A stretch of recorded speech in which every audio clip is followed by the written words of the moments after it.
The moment I walked into my husband's law office to surprise him with anniversary dinner reservations, I noticed a woman's red leather jacket draped over the back of his chair. It was not mine. I am 34 years old, and I investigate insurance fraud for a living. My entire career revolves around spotting the one detail that does not belong. That jacket was screaming at me. Before I continue this story, let me know where you are watching from in the comments below. Hit like and subscribe if you have ever had to swallow your rage and plan your next move instead of burning everything down on the spot. My name is Simone. I work as a senior claims fraud investigator for one of the largest insurance carriers in Texas.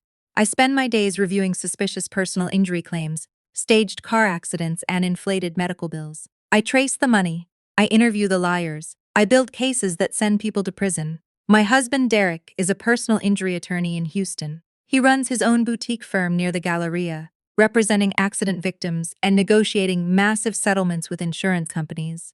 On paper, we were a contradiction. I caught the people who faked injuries for cash. He got them paid. We used to joke about it at dinner parties. He called me the enemy. I called him the ambulance chaser. Everyone laughed. We had been married for 7 years. We lived in a beautiful colonial revival home in River Oaks, drove matching German sedans, and attended his mother's legendary Sunday brunches without fail. Derek was charming, devastatingly handsome, and absolutely obsessed with appearances. His mother, Patricia, was a former Houston socialite turned real estate mogul who had built a small empire flipping luxury properties in the Heights and Montrose. She controlled every member of the family with her checkbook and her sharp, unforgiving tongue. His father, Judge Raymond Carter, had recently retired from the Harris County bench after 28 years. He still carried himself like every room was his courtroom. He expected silence when he spoke, obedience when he ruled, and absolute loyalty from anyone carrying the Carter name. I had earned my place in their world the hard way. I came from a middle-class family in 3rd Ward. My father drove a city bus for 30 years. My mother was a school nurse. I put myself through college and graduate school on scholarships and student loans, and I clawed my way into one of the most competitive fraud investigation units in the state. The Carters never let me forget where I came from. But that afternoon in Derek's office, none of that mattered. I was staring at a red leather jacket that smelled like someone else's perfume, and the ground beneath my expensive heels was starting to crack. I did not touch the jacket. I did not sniff it or check the pockets like a desperate wife in a daytime television movie. I am an investigator. I photograph evidence. I catalog it. I build timelines. I pulled out my phone, took 3 pictures of the jacket from different angles, and noted the designer label. Then I walked out of the office, got back in my car, and drove home in absolute silence. That night, Derek came home at 9:30. He kissed me on the forehead, told me a deposition had run long, and disappeared into the shower. I sat at the kitchen island and opened my laptop. The first thing I did was pull his firm's billing records. Derek had given me access to the practice management software 2 years ago when I helped him reorganize his case files during tax season. He never revoked my credentials. Lazy. Arrogant people are always lazy about access controls. I did not go looking for evidence of an affair. I went looking for the money. Because in my line of work, the affair is never just an affair. It is always connected to something bigger. It took me exactly 4 hours to find the first crack.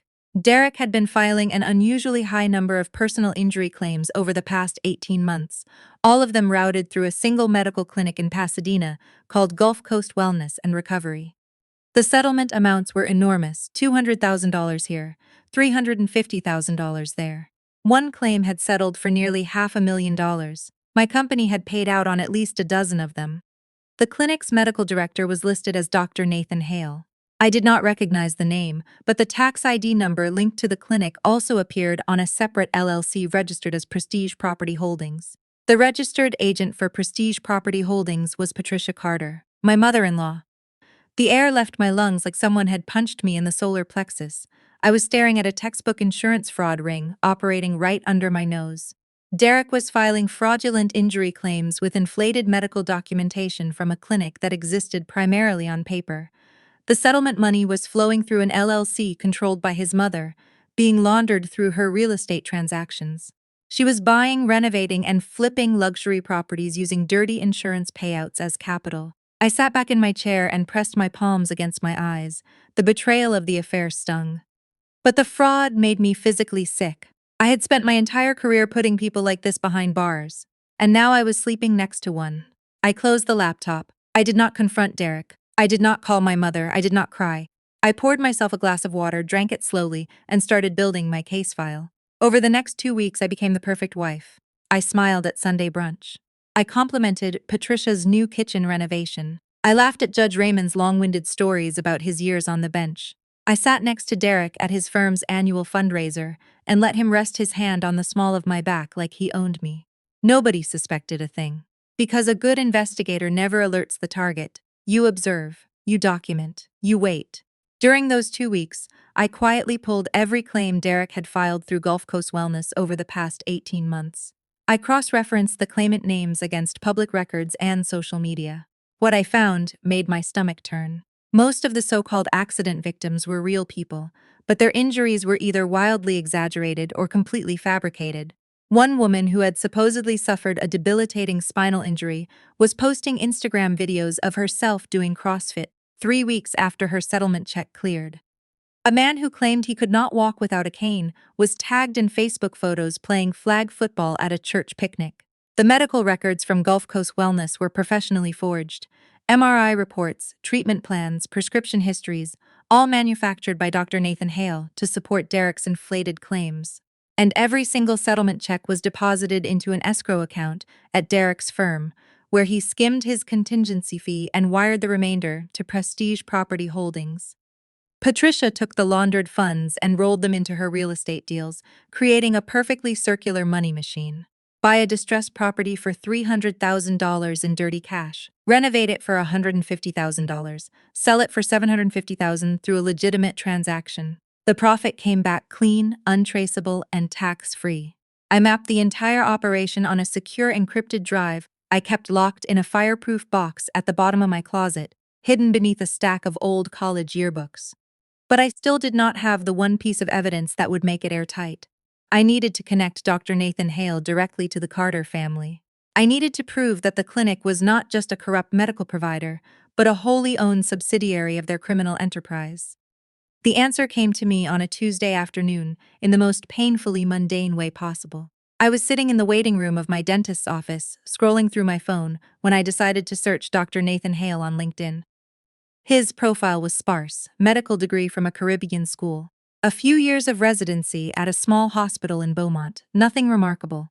But his personal information section listed his relationship status as engaged, and his fiance's name was Morgan Carter, Derek's younger sister. The clinic was a family operation. Dr. Nathan Hale was not just a corrupt physician, he was about to become a Carter. I put my phone down, stared at the ceiling of the dentist's office, and let the full weight of it wash over me. Every single member of this family was involved. Derek filed the fraudulent claims. Nathan manufactured the fake medical records. Patricia laundered the money through real estate. And Judge Raymond? A retired Harris County judge with 28 years of connections to the local legal system, the prosecutors, the police, the court clerks. He was the insurance policy.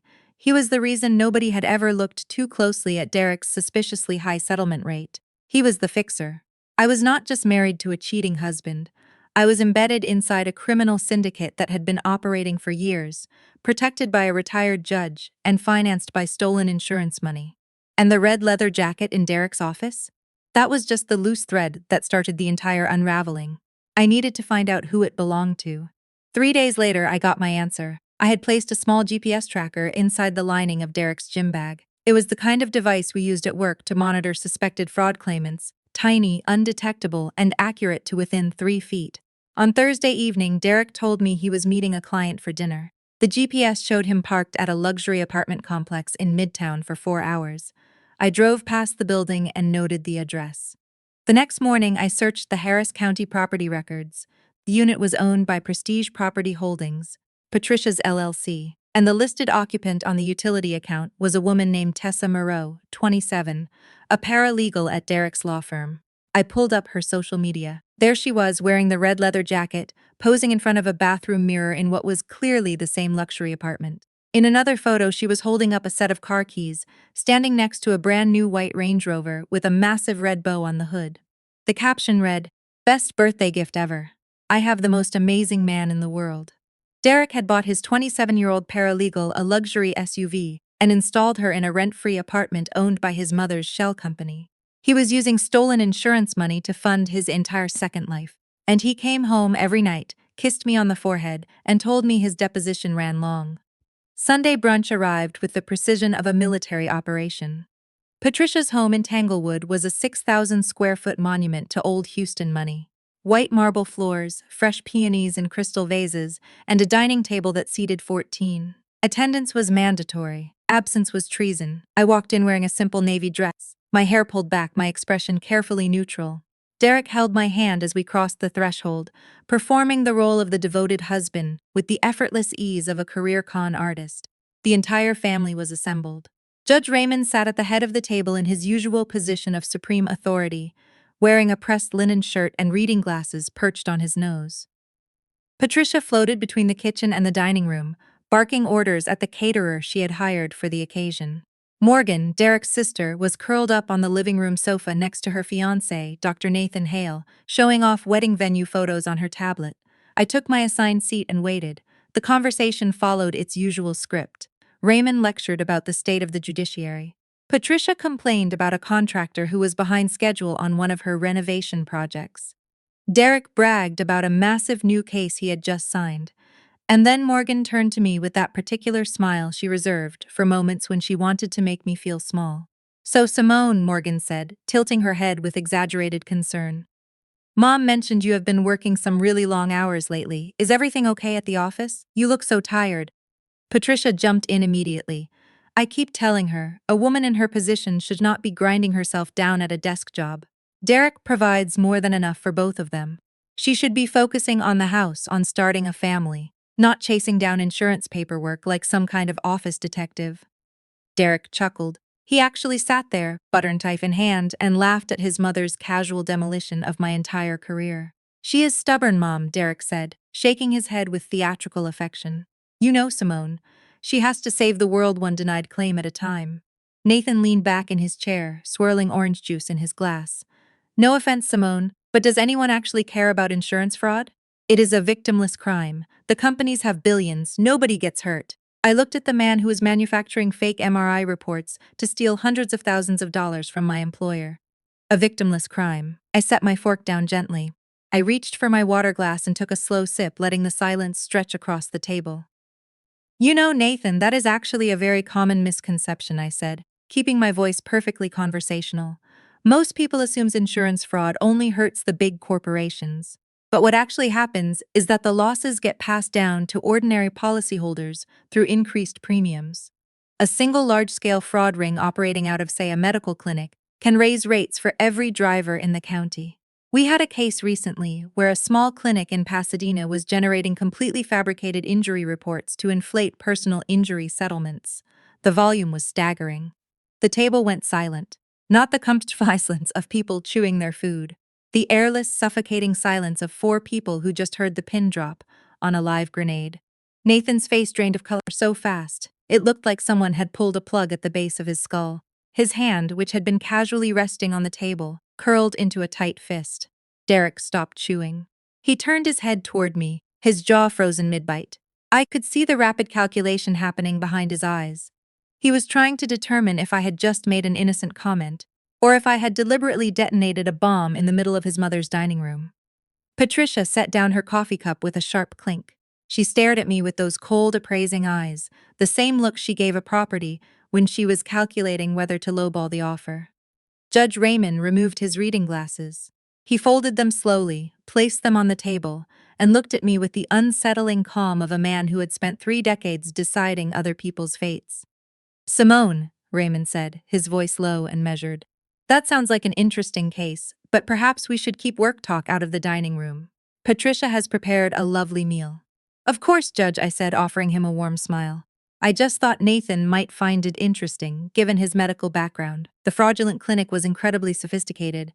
Forged MRI scans, phantom patient files, the whole operation. Our forensics team estimated the total payout exposure at over $12 million. We referred it to the state attorney general's office last Tuesday. Nathan stood up so abruptly his chair scraped against the marble floor with a shriek that made everyone flinch. He mumbled something about needing to make a phone call and practically sprinted out of the dining room. Derek was right behind him, his napkin falling off his lap as he pushed back from the table. He did not even bother with an excuse. He just followed Nathan out the back door like a man running from a collapsing building. I sat perfectly still, cutting a small piece of quiche and placed it in my mouth. I chewed slowly, dabbed my lips with the linen napkin, and smiled at Patricia. "This quiche is wonderful," I said. "Is that Gruyere?" Patricia did not answer. She was son and future son-in-law had been sitting 5 seconds ago. Morgan looked confused, her eyes bouncing between me and the back door. "What just happened?" Morgan asked. I shrugged gently. "I think Nathan got an urgent call. So, tell me more about the wedding venues. I saw you were looking at that vineyard in Fredericksburg." I did not stay for dessert. I told Patricia I had a headache, kissed the air near her cheek, and drove straight home. I knew exactly what was happening right now in Judge Raymond's private study. Derek and Nathan were panicking.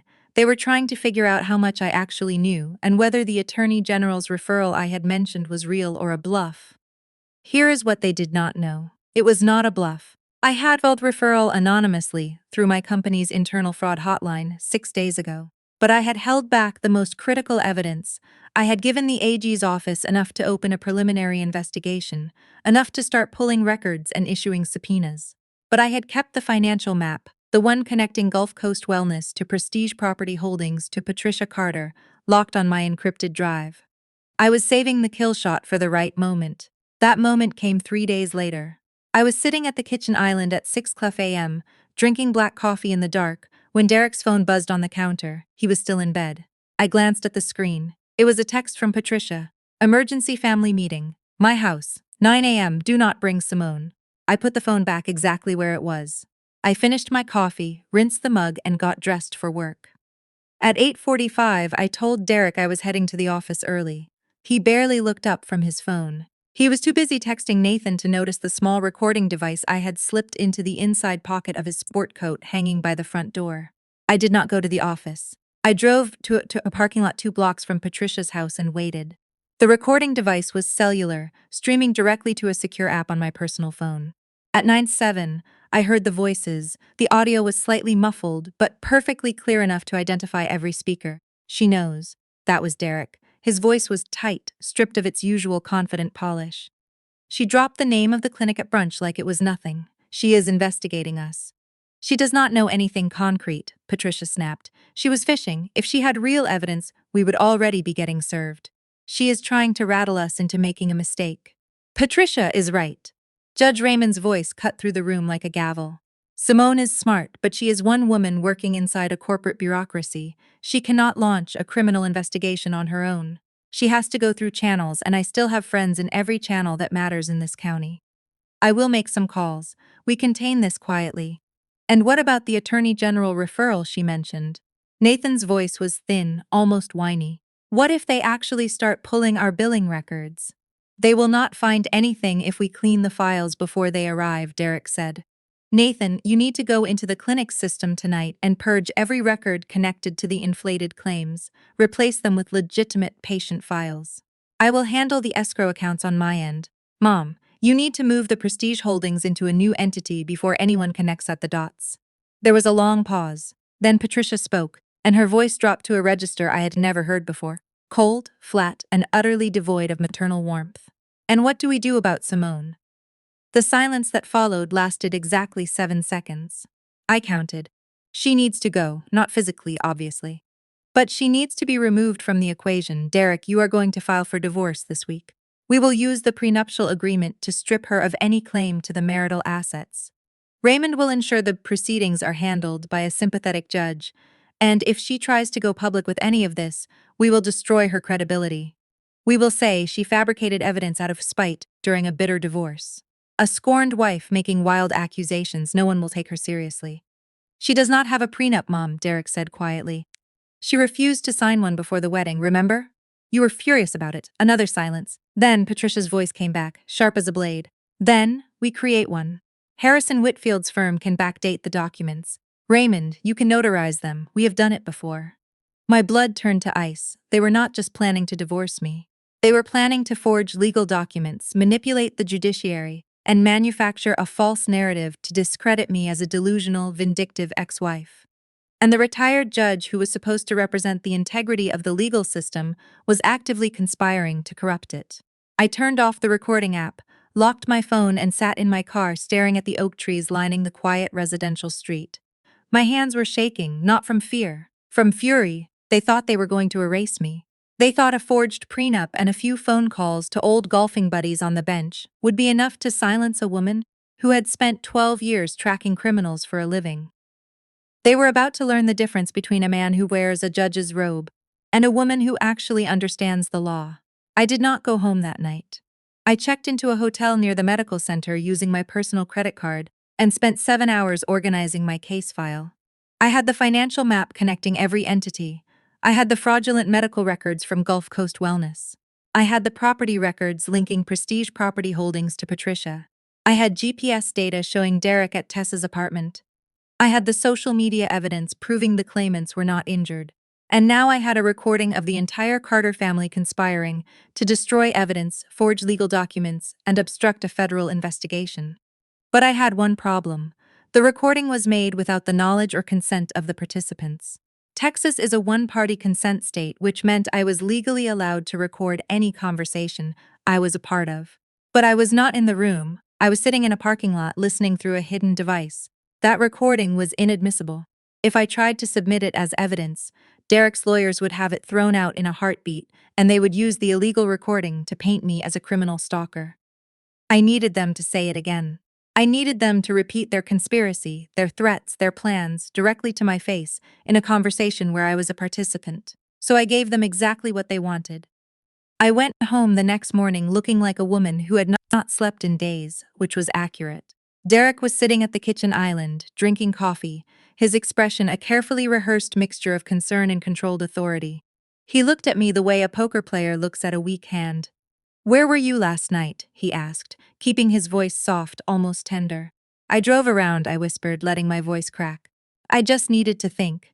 I have been so stressed with work, I think I am losing perspective on everything." Derek set down his coffee mug. He walked over to me, placed both hands on my shoulders, and looked directly into my eyes. The performance was flawless. He could have won an Emmy. "Baby, I have been worried about you," he said. "Your mom told me you have been saying some really strange at brunch, talking about fraud cases and clinics." Nathan was genuinely concerned. He thought you might be experiencing some kind of work-related paranoia. I forced tears to well up in my eyes. I bit my lower lip and let it tremble. "Maybe I am," I said, barely above a whisper. "I spend all day looking at liars and criminals. Maybe I am starting to see them everywhere." Derek pulled me into a hug. I felt his chest inflate with satisfaction. He was winning. The hysterical wife was breaking down, and the brilliant attorney was guiding her back to sanity. "I think you need to take a leave of absence," Derek murmured into my hair. "Step away from the fraud unit for a while. Mom actually suggested you might enjoy helping her with the new property staging business. Get you out of that dark, paranoid head space." I pulled back and looked at him, making sure my eyes were wide and watery. "You really think I should quit?" "I think you should prioritize your mental health," he said, squeezing my hands. "And our marriage. We have not been connecting lately, and I take responsibility for that.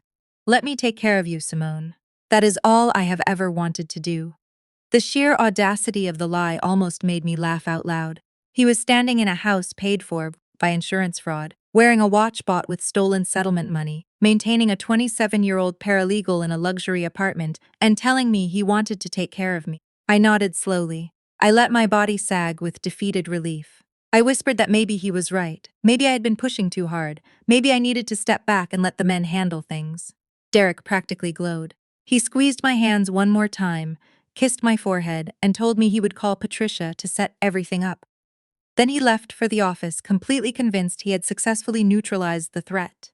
The moment his car pulled out of the driveway, I dried my face, opened my laptop, and made 3 phone calls. The first call was to my company's chief legal counsel. I reported the full scope of the fraud ring, named every participant, and formally requested that the case be escalated to the Texas Department of Insurance Fraud Division and the FBI's Houston field office. The second call was to a divorce attorney, not one of the local firms that Judge Raymond had spent decades cultivating relationships with.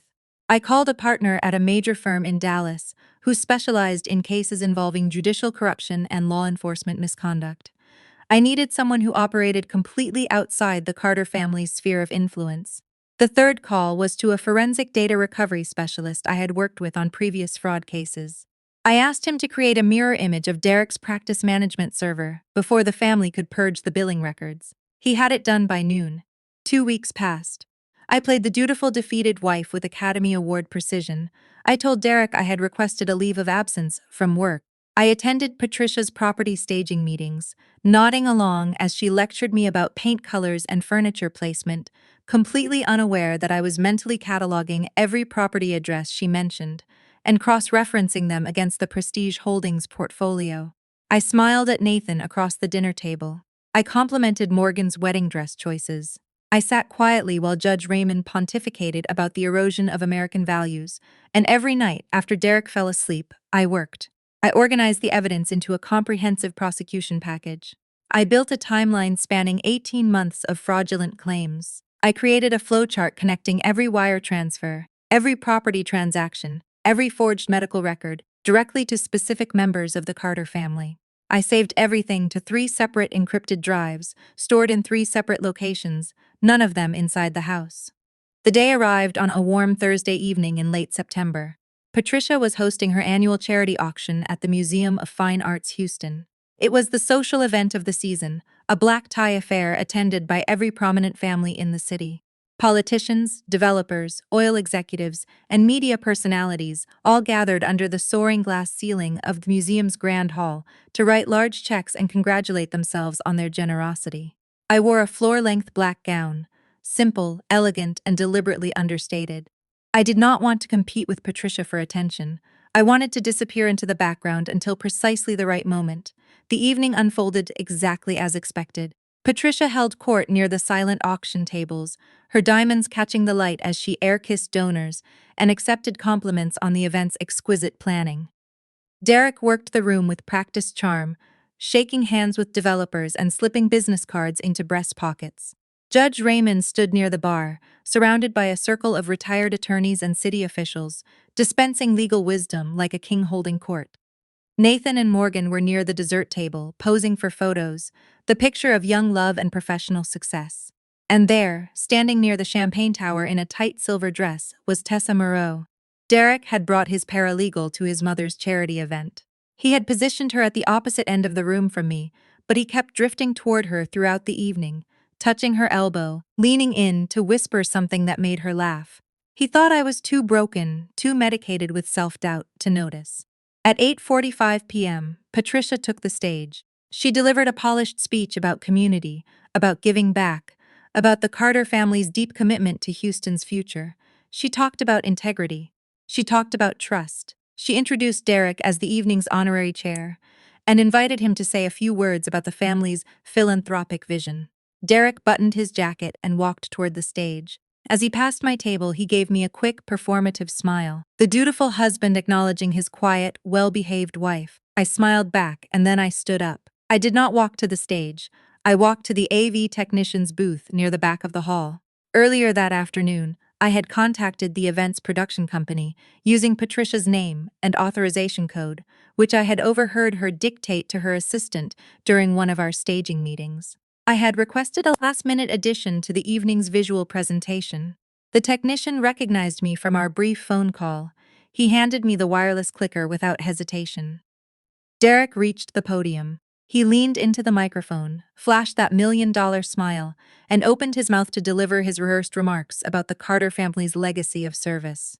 I pressed the button. The massive projection screens flanking the stage went dark for half a second. Then they lit up with a single high-resolution image. It was not a photo of a community center or a children's hospital. It was a flowchart. At the top, in bold black letters, it read Carter Family Insurance Fraud Network. Color-coded arrows traced the path of stolen money from fabricated injury claims through Gulf Coast Wellness and Recovery, into Derek's escrow accounts, through Prestige Property Holdings, and out into Patricia's luxury real estate portfolio. Every name was listed. Every dollar amount was documented.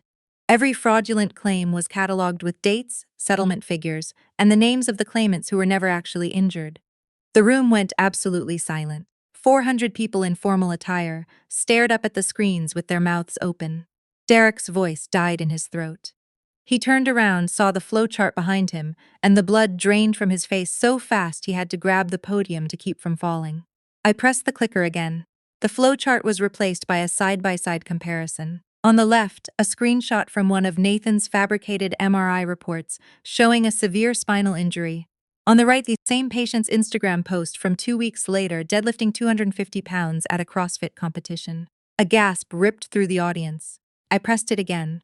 Property records for the Midtown apartment, utility bills in Tessa Moreau's name, a photo of the white Range Rover with its red birthday bow, and a screenshot of Derek's firm's escrow account showing a $42,000 wire transfer to an automotive dealership on the same day the car was purchased. Patricia screamed. It was a raw animal sound that echoed off the museum's glass ceiling. She lunged toward the AV booth, her heels clicking frantically against the polished concrete floor, but two confused security guards stepped in her path, unsure of what was happening but trained to respond to sudden aggressive movement. "Turn it off!" Patricia shrieked, clawing at the air. "That woman is insane. She is lying. Somebody stop her." Nobody moved to help. The evidence on the screens was too specific, too detailed, and too professionally organized to be the ravings of a jealous wife. This was a prosecution exhibit. Derek stumbled off the stage. He scanned the room wildly, looking for me, looking for an exit, looking for anyone who could make this stop. Nathan was already gone. He had slipped out a side door the moment the first flowchart appeared, pulling Morgan behind him. Judge Raymond stood perfectly still near the bar, his face carved from stone. He was a man who had spent his entire career on the right side of the bench, and he knew exactly what he was looking at. He knew the game was over. He set his bourbon on the bar, turned slowly, and walked toward the exit with the heavy, deliberate steps of a man heading to his own sentencing. I did not approach the microphone. I did not make a speech. I had said everything I needed to say with the evidence on those screens. I stood in the back of the hall, watching the chaos unfold, and then I felt it. A hand grabbed my upper arm, hard. I turned. Derek was standing behind me, his face twisted into something I had never seen before. It was beyond anger. It was the raw, desperate fury of a man who had lost everything and wanted to make someone pay for it. "You have destroyed us," he hissed, his grip tightening on my arm. "Do you understand what you have done? You have ruined my family, my mother's business, everything we built." I looked down at his hand on my arm. Then I looked up into his eyes. "You built it with stolen money, Derek," I said, my voice completely level. "I just showed people the receipt. You are going to prison for this," he snarled. "I will make sure of it. Illegal wiretapping, theft of confidential client files, unauthorized access to privileged attorney work product. You broke a dozen laws to get this evidence. My lawyers will have you in handcuffs by morning." I gently removed his hand from my arm. I straightened the sleeve of my gown, and I smiled. "Your lawyers are going to be very busy," I agreed, "but not with me." The front doors of the museum opened. 4 men and 2 women in dark suits walked through the entrance in a tight, purposeful formation. The lead agent held up a badge. "FBI, nobody leaves the building." Derek's hand fell to his side. His mouth opened, but no sound came out. He looked at the federal agents, then back at me, and in that moment, the entire architecture of his arrogance collapsed. He finally understood that the quiet wife he had mocked and dismissed and cheated on had been building the case that would end his freedom. Special Agent Ramirez approached Derek with the calm, practiced efficiency of a man who had done this hundreds of times. "Derek Carter, you are under arrest for wire fraud, mail fraud, conspiracy to commit insurance fraud, and obstruction of justice." The handcuffs closed around Derek's wrists with a sound I will remember for the rest of my life. It was small, metallic, and absolute. Across the room, 2 more agents intercepted Patricia near the coat check. She fought them. She actually slapped an agent's hand away and screamed that her husband was a judge and that they would all be fired by morning. They cuffed her anyway. Judge Raymond did not resist. He held out his wrists with the quiet resignation of a man who knew exactly how this story ended. He had written this ending for hundreds of defendants over his career. He just never imagined it would be his own. Nathan was arrested at his apartment 40 minutes later, still wearing his tuxedo, a half-packed suitcase open on his bed.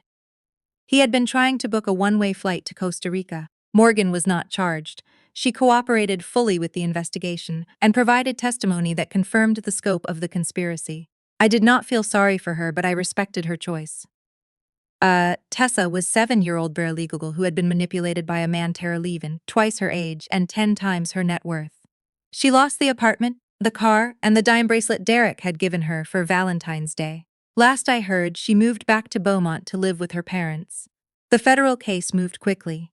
The evidence I had provided, combined with the mirrored server data and the financial records, gave prosecutors everything they needed.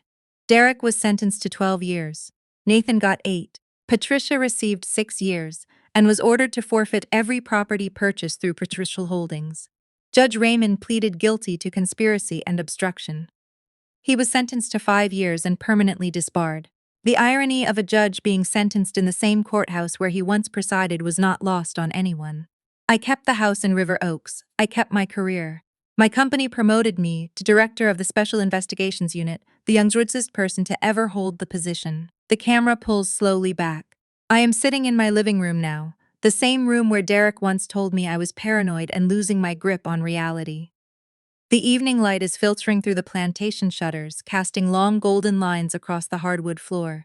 I reach over and pick up my glass of iced tea. The condensation is cool against my palm. People always ask me how I stayed so calm through all of it, I say, looking directly at you.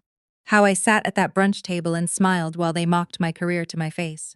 How I let Derek hug me and tell me I was crazy while I was building the case that would send him to federal prison. The truth is, I was never calm. I was furious every single second of every single day. But fury without strategy is just noise, and noise is what they expected from me.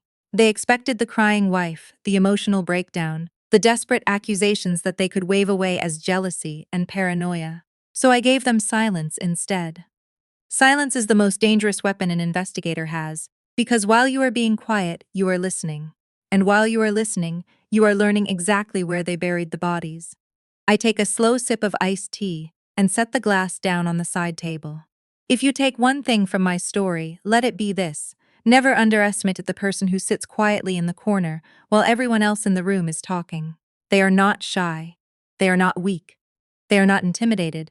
They are just building a case. And by the time you realize it, the evidence is already in the hands of people who do not care about your last name, your connections, or how much money your mother spent on the charity auction.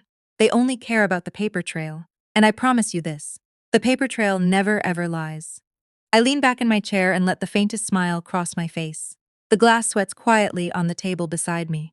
The house is perfectly still, and for the first time in 7 years, the silence belongs entirely to me.